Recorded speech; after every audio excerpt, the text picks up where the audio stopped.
नमो तस्से भगवतो अरहतो सम्मा संबुद्दस्से नमो तस्से भगवतो अरहतो सम्मा संबुद्दस्से नमो तस्से भगवतो अरहतो सम्मा संबुद्दस्से साधु साधु साधु.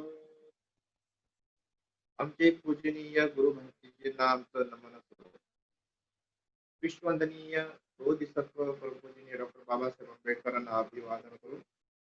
गौरवनीय महासंघरत्नाची अनुमती घेऊ आपण आपला पुढील भाग सुरू करूया. काल आपण धुतांगाबद्दल बघितलं की कशा पद्धतीत धुतांग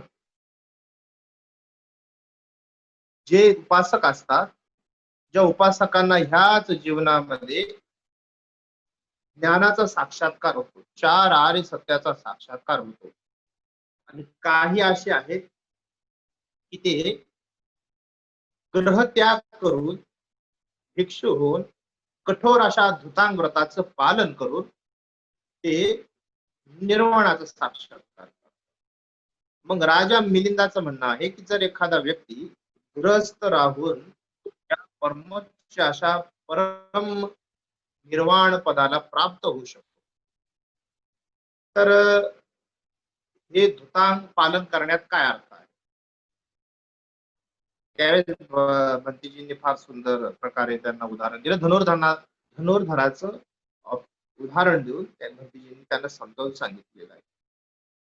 त्या ठिकाणी भंते म्हणतात की महाराज, ज्यांनी आपल्या पूर्वजन्मी परमार्थ निर्वाण पदाचा साक्षात्कार, ज्यांनी आपल्या पूर्वजन्मी कधी धुतांगाचे पालन केले नाही, ते लोक येथे केवळ एका जन्मात अर्हत बनणे शक्य नाही. म्हणजे जे उपासक तात्काळ धर्मश्रवण करून किंवा धर्माचं पालन करून निर्वाण शांत पदाला प्राप्त होतात, त्यांनी कुठल्या तरी जन्मात धुतांगाचं पालन केलेलं असतं, त्यामुळे ते ह्या जन्मात लगेच अर्हत बनतात. परंतु ज्यांनी केलेलं नाही अशा लोकांना एका जन्मात अर्हत बनणे शक्य नाही. कारण म्हणते म्हणतात की महाराज, शुद्ध अंतकरणाने सन्मार्गावर चालत असल्यामुळे, तसेच गुरुच्या सहवासात राहिल्यामुळे आणि सज्जन मित्रांची संगती घडून आल्यामुळे निर्वाणाचा साक्षात्कार घडून येतात. पुढे बघूयात. वैद्यकीय शिकवण म्हणजे वैद्यकीय शिकवणुकी संदर्भात म्हणजे नागसेनांनी दिलेलं उदाहरण आहे. आपण ते आता बघूया. म्हणते म्हणतात, महाराज, कोणी वैद्य प्रथम एखादा चांगला गुरु पाहून त्याच्याकडे जातो. एखादा वैद्य चांगला गुरु बघून त्याच्याकडे जातो. नंतर त्याला काही वेतन किंवा सेवा कबूल करून त्याच्याजवळ याप्रमाणे सर्व विद्येचे शिक्षण घेतो. की सुरी कशी धरावी, चिरा कसा मारावा, निशाण कसे लावावे, शस्त्रक्रिया कशी करावी, रुतलेली वस्तू कशी धरून ओढावी, जखम कशी धुवावी, ती कशी सुकवावी, त्यावर मलम कसा लावावा, आजाऱ्यास वांती कशी करवायस लावावी, जुलाब कसा द्यावा व औषधी कसे द्यावे, इत्यादी सर्व गोष्टी अगोदर शिकाव्या लागतात. महाराज, गुरुकडून या सर्व गोष्टींचे ज्ञान शिकून घेतल्यानंतर तो स्वतंत्रपूर्वक एखाद्या आजारावर इलाज करू शकतो. महाराज, याचप्रमाणे जे कामभोगी सांसारिक ग्रहस्थ परम शांत निर्वाण पद प्राप्त करून घेतलेले दिसून येतात, त्यांनी निश्चितच आपल्या पूर्वजन्मी धुतांग व्रताचे आचरण केले असले पाहिजे. त्यांनी आपल्या पूर्वजन्मी आपला आचार व मार्ग शुद्ध करून घेतला असल्या कारणाने ते तेथे ग्रस्त जीवन व्यतीत करीत असताना सुद्धा परमार्थ निर्वाण पदाचा साक्षात्कार करून घेतात. महाराज, ज्यांनी स्वतःला धूत गुणांनी शुद्ध केलेले नाही, करून घेतले नाही, त्यांचा कधीही धर्मात प्रवेश होऊ शकत नाही. धूत या शब्दाचा अर्थ होतो धुवून काढणे. अंग म्हणजे धुवून काढण्याचे अंग. मग ते 13 प्रकारचे अंग आहे धुतांग, आहे की नाही? तर ते व्रत आहेत. धूत गुणांनी शुद्ध करून कोणी घेतले नाही, त्यांना कधीही धर्मात प्रवेश होऊ शकत नाही. खरी गोष्ट आहे. ज्यांनी या धूत मार्गावर म्हणजे परिपूर्ण शुद्ध होण्याच्या मार्गावर जे कधी आलेलेच नाही, अशा लोकांचा धर्म प्रवेश होऊ शकत नाही. मग ही गोष्ट खोटी आहे. कोणती गोष्ट खोटी आहे? किंवा त्याला फार गाथा येतात, तो लोकांची विधी करतो आणि फार वर्षापासून तो धर्मामध्ये आहे. गाथा पाठ केल्याने, पांढरे वस्त्र घातल्याने किंवा विधी कर्मकांड केल्याने कुणी धर्मामध्ये प्रवेश करत नाही. जो व्यक्ती धर्माला प्रॅक्टिस करतो, जो व्यक्ती धर्माला स्वतः अंगीकारतो आणि त्यानुसार आचरण करतो, असाच व्यक्तीचा खऱ्या अर्थाने धर्मामध्ये प्रवेश होत असतो. हे या ठिकाणी लक्षात घेण्यासारखं आहे. महाराज, ज्याप्रमाणे पाणी घातल्याशिवाय बीज उगू शकत नाही, त्याचप्रमाणे धुतांगाने स्वतःला शुद्ध करून घेतल्याशिवाय कोणालाही धर्माचे दर्शन घडू शकत नाही. है की नाही? मी बघतो आजकाल, म्हणजे हे वैयक्तिक माझ्याबद्दल सांगतो, की मी बघतो की लोक एखादा भिक्षू जर म्हटला की नाही हे असं नाही असं आहे, असं सांगितल्यानंतर लोक प्रश्न उपस्थित करतात. आम्हाला तर असं असं शिकवलेलं आहे. मग आमच्या आमच्या आचार्यांनी, आमच्या आमच्या बौद्धाचार्यांनी आम्हाला असं असं शिकवलेलं आहे. मग ते तर फार वर्षापासून धर्माचं काय म्हणतात त्याला, वितरण करतात, लोकांमध्ये स्प्रेड करतात, लोकांना सांगतात. मग आम्हाला त्यांनी तर असं शिकवलेलं. परंतु कसं असतं, लोक म्हणतात की सोनाराकडनंच कान टोचले गेले पाहिजे, लोहाराकडनं कान नाही टोचतायत. सोनाराकडे कान टोचले तर व्यवस्थित टोचतो आणि लोहाराकडे केलं तर मग त्याचे परिणाम आपल्याला भोगावे लागतात. एखादा प्रवजित झालेला, परिपूर्ण शुद्ध अंतकरणाने प्रवजित होऊन भूतांगांचं पालन करणारा, शील पालन करणारा व्यक्ती, कधीही तो ज्या गोष्टी सांगत आहे तो तो स्वतःहून आपल्या मनाने नाही सांगत आहे, त्या गोष्टीचं तो स्वतः आचरण करतो किंवा त्याला त्या गोष्टीचा लाभ झालेला आहे किंवा भगवान बुद्धांच्या त्या वाणीला त्याने परिपूर्ण समजून घेऊन लोकांपर्यंत सांगितले.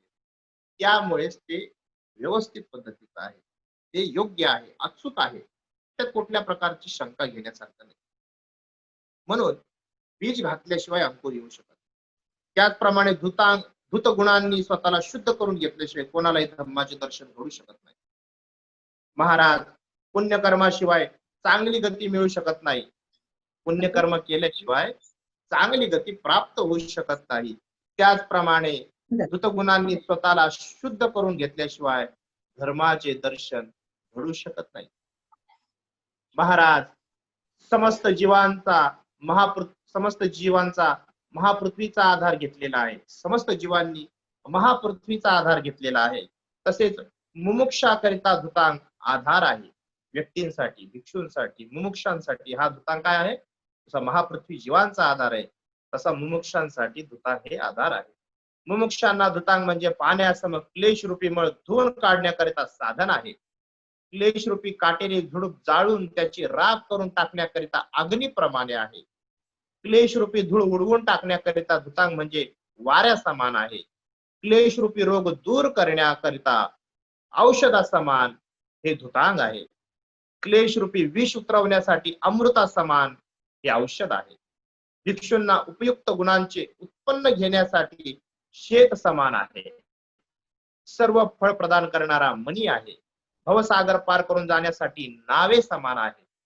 जरा मरणापासून घाबरलेल्या लोकांना सुरक्षित राहण्यासाठी जागे समान आहे. पुढे म्हटलेलं आहे, क्लेशांनी त्रस्त झालेल्या लोकांना ममतेचा हात फिरवणाऱ्या माते समान आहे. पुण्य मिळवून घेण्यासाठी सर्वच भिक्षूंचे गुण उत्पन्न करून देण्याकरिता वडिला समान आहे. भिक्षूंचे उपयुक्त गुण शोधून आणून देणाऱ्या मित्रा समान आहे. क्लेश मळांनी लिप्त न होणाऱ्या कमळा समान आहे. क्लेशांचा दुर्गंध दूर करण्यासाठी गुलाब पुष्प समान आहे. काय? धुतांग आहे. आठही प्रकारच्या हवेमुळे न हलणाऱ्या पर्वतराज समान आहे. 8 प्रकारची हवा, त्याला 8 प्रकारचे लोकधर्म म्हणतात. यश, अपयश, जय, पराजय, निंदा, स्तुती, लाभ, अलाभ, असे 8 जे गुण आहेत, या 8ही त्याला हवा म्हणलेला आहे की नाही. अशा 8ही हवेमुळे न हलणाऱ्या पर्वतराज समान म्हणजे धुतांग आहे. एकदम मुक्त आणि स्वतंत्र करून सोडण्यासाठी अंतराळा समान आहे. क्लेश माळांना वाहून नेण्याकरिता नदी समान आहे. क्लेशरूपी भयानक जंगल आणि आवागमनाच्या मरुभूमीतून बाहेर पडण्याकरिता निर्भय आहे. सोबत करणाऱ्या वाटाड्या समान आहे. निर्वाण नगरापर्यंत पोहोचून देणाऱ्या निर्भय आणि सोबत करणाऱ्या तांड्या समान आहे. निर्वाण नगरापर्यंत पोहोचून देणाऱ्या निर्भय आणि सोबत करणाऱ्या तांड्या समान आहे.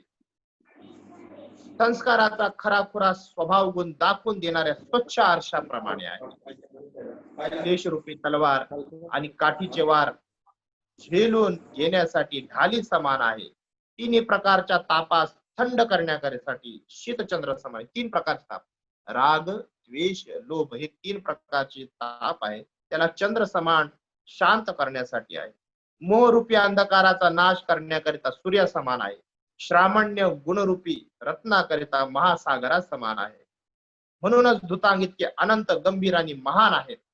महाराज, याप्रमाणे विशुद्धीची निर्वाण कामना करण्याकरिता धुतांग व्रत अत्यंत उपकारक आणि सिद्ध होणारे आहे. सर्व प्रकारचे कष्ट, संताप, असंतोष, भय, भव म्हणजे संसाराची यातायात नष्ट करण्याचे सामर्थ्य धुतांगातच आहे. मनातील किलमिश दूर करणे, सर्व मळ नाही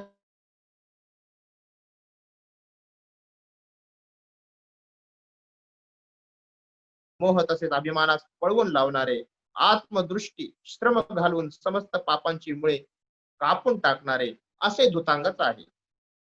धुतांग यशस्वी वृद्धी करते, हित व सुखकारक आराम देणारे, प्रीती निर्माण करून कुशल मंगल घेऊन येणारे आहे आणि निर्दोष उत्तम फळ प्रदान करणारे धुतांग सद्गुणांची खान आहे. अनंतर आणि आगाध श्रेष्ठ गुण प्रदान करणारे आहे. महाराज, ज्याप्रमाणे लोक शरीर धारण करण्याकरिता भोजन करतात, है की नाही, शरीराला दृढ आणि व्यवस्थित ठेवण्याकरिता भोजन करतात, शक्तिवर्धनाकरिता औषध घेतात, परस्पर उपकारासाठी मित्र जोडतात, पलीकडे जाण्यासाठी नावेत बसतात, सुगंधासाठी पुष्पमाळा धारण करतात आणि अत्तर लावतात, भयमुक्त होण्यासाठी सुरक्षित जागेवर जातात, आधारासाठी पृथ्वीवर उभे राहतात, कला शिकण्याकरिता गुरुकडे जातात, यशासाठी राजाची सेवा करतात, मागेल तेवढी किंमत घेण्यासाठी मणिरत्न जवळ बाळगतात. त्याचप्रमाणे उत्तम लोक भिक्षू जीवन सार्थक करून घेण्यासाठी धुतांगाचे पालन करीत असतात. हे या ठिकाणी समजून घेण्यासाठी. पुढे आहे, महाराज, जसे बी रुजण्यासाठी पाणी,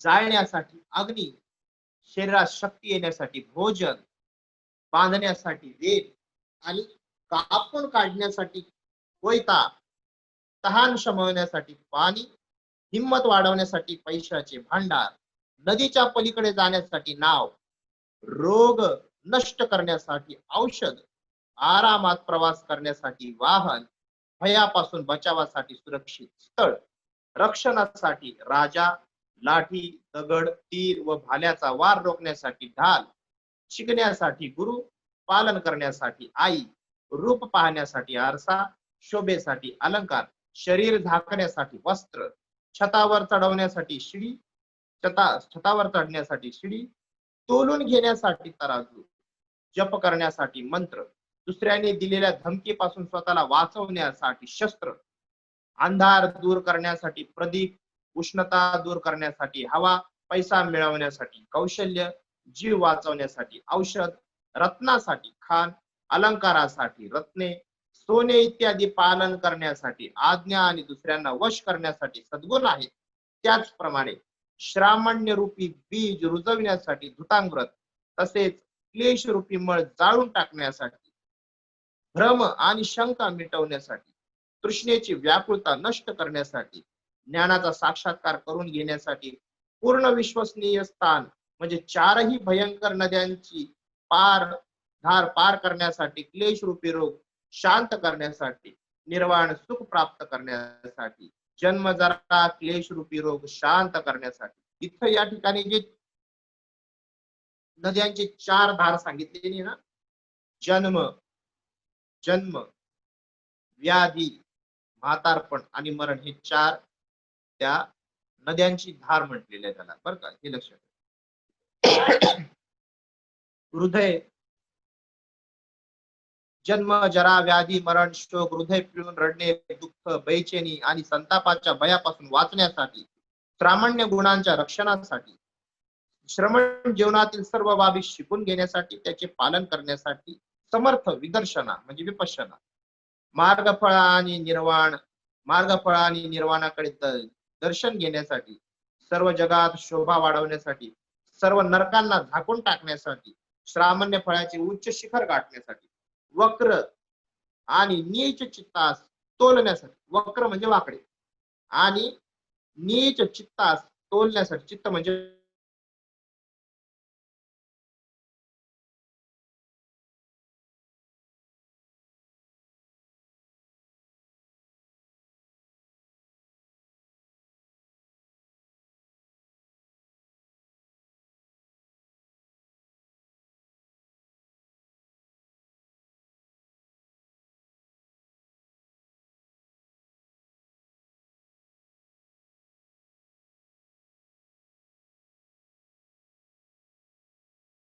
उत्तम घालवण्यासाठी.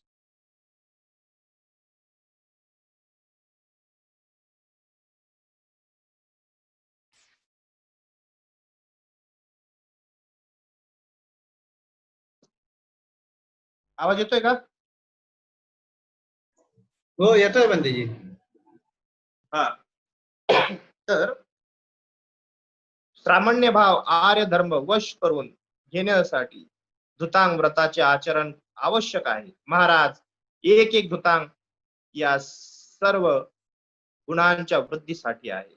महाराज, याप्रमाणे धुतांगाचे गुण अतुल्य, अनंत, अजोड, भारदस्त, श्रेष्ठ आणि महान आहे, हे आपण या ठिकाणी लक्षात घेतले पाहिजे. पुढे म्हटलेलं आहे, पापी माणसाच्या धुतांगाचे वाईट फळ. एखादा व्यक्ती पापी असेल आणि त्याने धुतांग घेतलं असेल, त्याचे वाईट फळ मिळते की कसं? महाराज, जो पापी, इच्छेचा गुलाम, दिखाऊ, लोभी, खादाड, स्वार्थामागे धावणारा, कीर्ती मागासाठी हपापलेला, अपात्र, अनुचित व्यवहार करणारा, चांगले सोडून वाईटाकडे जाणारा, नालायक आणि आडमुठा मनुष्य धुतांग व्रत ग्रहण करतो, तो कर्मामुळे मिळणाऱ्या शासनाच्या दुप्पट शासन भोगत असतो. ते कर्मामुळे मिळणाऱ्या फळाचे दुप्पट फळ तो भोगत असतो आणि त्याच्यातील जे काही चांगले सद्गुण शिल्लक असतात ते सुद्धा गमावून बसतो. येथेच त्याची लोकात असलेली प्रतिष्ठा नष्ट होते. लोक त्याचे हसू उडवतात, निंदा करतात, त्याच्यावर बहिष्कार घालतात आणि हाकलून देतात. एवढेच नव्हे तर दुसऱ्या जन्मात सुद्धा 100 योजनेपर्यंत पसरलेल्या अविची नरकाच्या तापलेल्या अग्नीच्या लाटात लाखो कोटी वर्षपर्यंत वर खाली आजूबाजूला फेसाप्रमाणे उकडत पक्व होत राहतो, जळत राहतो. जेव्हा तेथून त्याची सुटका होते, तेव्हा तो एखाद्या प्रेतासारखा वरून दिसण्यात भिक्षूप्रमाणे दिसत असतो, परंतु शरीर आणि प्रत्यंगाने एकदम काळा कुट्ट आणि एकदम कृश, डोके मोठे, फुललेला आणि शरीर भंगलेला असलेला दिसतो. नेहमी तो भुकेने व तहानेने व्याकुळ राहतो. पाहण्यात अत्यंत कुरूप भयावह वाटतो. त्याचे कान फाटलेले असतात, त्याचे डोळे अंधुक व खोल गेलेले असतात, त्याच्या सर्व शरीरात रक्त आणि पू भरलेला असतो व अंगावर कीड पडलेले असतात.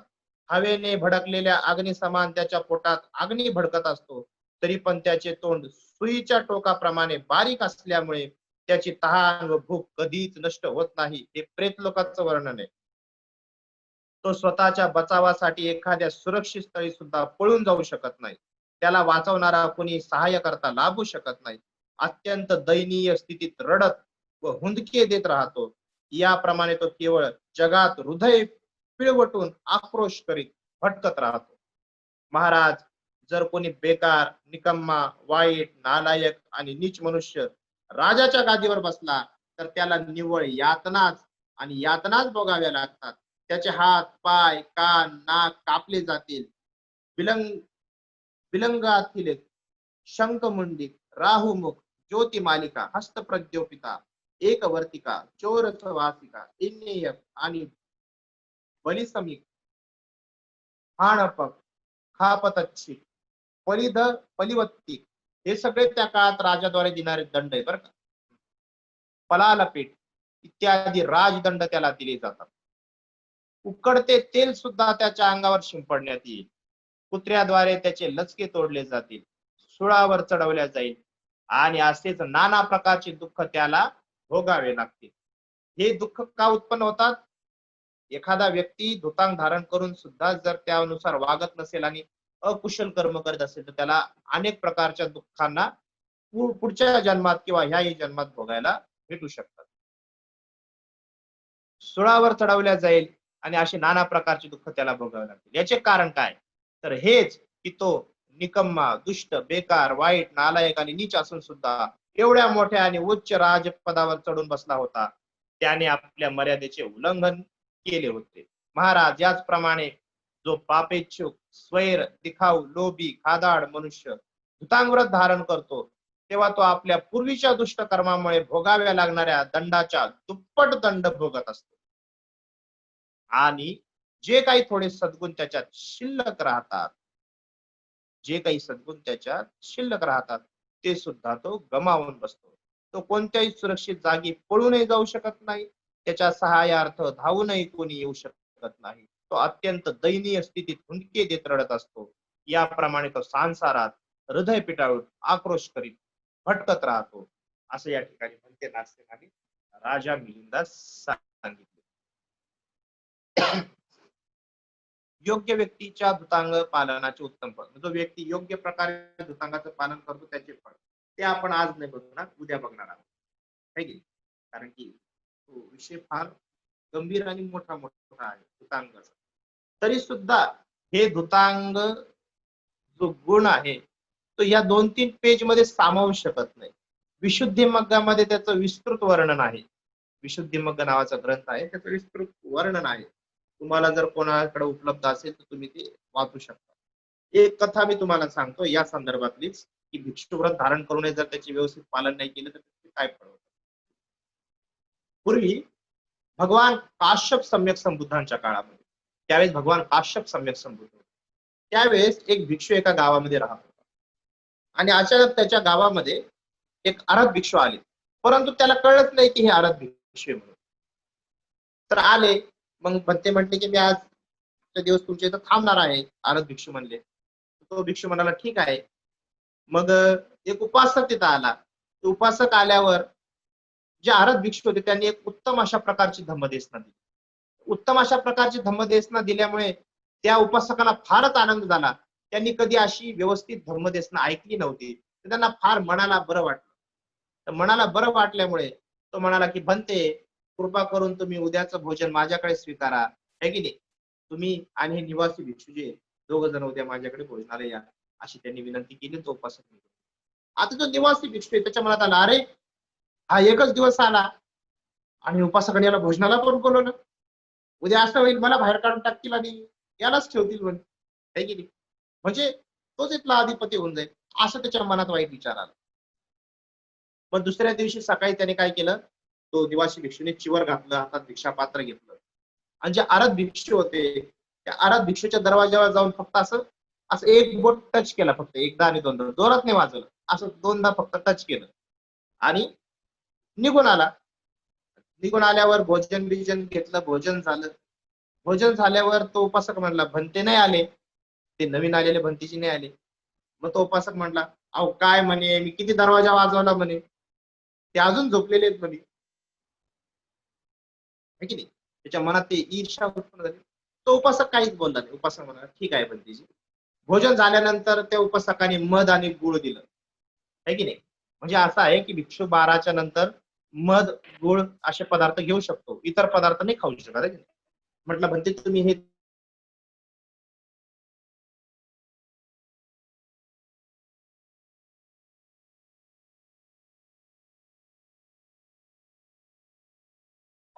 मध आणि गुळ घेऊन तो व्यक्ती गेला भिक्षू. त्याच्या मनात विचार आला, का म्हणून मी हे त्याला पोहोचवायचं, है की नाही? का म्हणून मी त्याला हे मध आणि गुळ द्यायचं, असा मनात त्याचा विचार आला. जवळच एक शेतामध्ये गबाळ वगैरे जमा करून एका शेतकऱ्याने आग लावली होती. त्याने ते मध आणि गुळ त्या अग्नीमध्ये टाकून दिलं आणि तो विहारात गेला. विहारात गेला, बघतो तर काय तिथं भंतीजीच नाही, आहे की नाही. तिथं भंतीजी नव्हते, भंतीजी निघून गेले. नंतर त्याला कल्पना आली, अरे ते अर्हत भिक्षू तर नव्हते. आधी मग त्याच्या मनामध्ये पश्चाताप उत्पन्न झाला. मी हे काय केलं, आहे की नाही. एका अर्हत भिक्षूला दोष लावला, एका अर्हत भिक्षूबद्दल ईर्ष्या उत्पन्न केली. हे माझ्याकडनं काय घडलं, कारण की ते भिक्षूंना कळालं, ते अर्हत भिक्षू होते, ते मन जाणू शकत होते. त्याला ते कळालं की अरे ह्या भिक्षूला माझ्यामुळे त्रास होत आहे की नाही. त्याच्यामुळे ते भिक्षू तिथून निघून गेले न सांगताच. तर त्या याला वाईट वाटलं, त्या अरे मी हे काय कर्म केले. पण आता कर्म तर त्याच्याकडनं घडलं. मग तिथून मृत्यू होऊन तो आवीची नरकात उत्पन्न झाला. असंख्य कल्पापर्यंत नरक यातना भोगून तो प्रेत लोकात जन्माला आला आणि प्रेत लोकाचं दुःखी आणि कष्टी जीवन जगल्यानंतर तो भगवान गौतम बुद्धांच्या शासन काळामध्ये एका भिकाऱ्यांच्या वस्तीमध्ये जन्माला आला. जन्माला आला म्हणजे एका भिकाऱ्यांच्या वस्तीमध्ये जिथं 500 भिकारी राहत होते, त्या भिकारीच्या एक जी महिला होती, भिकारी महिला, तिच्या पोटी उदरात त्याने जन्म घेतला. आता जेव्हापासून त्या महिलेला गर्भ राहिला तेव्हापासून त्या गावामध्ये दुष्काळ पडला. दुष्काळ पडला म्हणजे त्यांना भिकच मिळणं बंद झाली. मग ते पूर्ण गावाने विचार केला, अरे हे काय होतंय नेमकं, इतक्या दिवसापासून आपल्याला भिक्षाच मिळत नाहीये. मग कोणीतरी एक वृद्ध व्यक्ती होता, तो म्हणे नाही म्हणे काहीतरी कारण आहे म्हणे. मग त्यांनी काय केलं, त्या 500चे 250 केले. 250 बाजूला ठेवले आणि 250 बाजूला ठेवले. तर जिथं 250 लोक राहायचे त्यांना भिक्षा मिळू लागली. पण जिथं 250 मध्ये ती स्त्री होती जी गर्भवती, त्यांना भिक्षा मिळणं बंद झालं. मग त्या 250 मध्ये अजून विभाजित केले, अर्धे अर्धे केले त्यांचे, आहे की नाही. मग काय केलं, 50 बाजूला केले, 100 केले त्यांनी. 100 केल्यामुळं ज्या 100 लोकांमध्ये ती गर्भवती महिला होती त्यांना भिक्षा मिळणं बंद झालं, पण हे बाकीच्यांना व्यवस्थित भिक्षा मिळणं चालू. मग 50 केले, 50चे 10 केले, 10चे 5 केले आणि शेवटी ती महिला त्यांना सापडली, आहे की नाही. मग त्यांनी त्या महिलेला हाकलून दिलं. हाकलून दिल्यामुळं ती आता भिकारी महिला, आहे की नाही, गावोगावी जायची, पण तिला भिक्षाच मिळत नसत. जोपर्यंत त्या बाळ तिच्या गर्भात होतं, त्या बाळाचा जन्म झाला, पण त्यांना कधीही पोटभर अन्न मिळालं नाही. पोटभर अन्न कधीच मिळालं नाही, थोडं थोडं मिळायचं. एक दिवस तो बाळ म्हणजे तो जन्माला आला, एकदम विद्रूप आणि कुरूप होऊन जन्माला आला, म्हणजे मनुष्य होऊन सुद्धा मनुष्यासारखा दिसत नव्हता. तर म्हणून त्याचं नाव पडलं लुसित. त्या काळामध्ये लोसित नाव पडलं, लोसित लोसित व्यक्ती. आता लोसित नावाचा तो व्यक्ती एकदम दिसायला विद्रूप. एक दिवस तो एका सृष्टीच्या घराजवळ गेला आणि सृष्टीचा एक लहान मुलगा खेळत होता, त्या लुसीतला बघून तो घाबरला. घाबरल्यामुळे त्या लुसीतला पाहून घाबरल्यामुळं त्या मुला रडत रडत आतमध्ये गेला आणि श्रेष्ठीला कळालं. श्रेष्ठीनं काठीनं त्या मुलाला बदलून काढलं, त्या लुसीतला. अशा प्रकारे त्याचं जीवन अत्यंत दयनीय, त्यांना कधीच भरपोट अन्न मिळालं नाही, उपाशी राहून त्यांना दिवस काढावा लागत. अचानक एक दिवस भंते सारीपुत्रांची नजर त्या व्यक्तीवर पडली, लुसीतवर.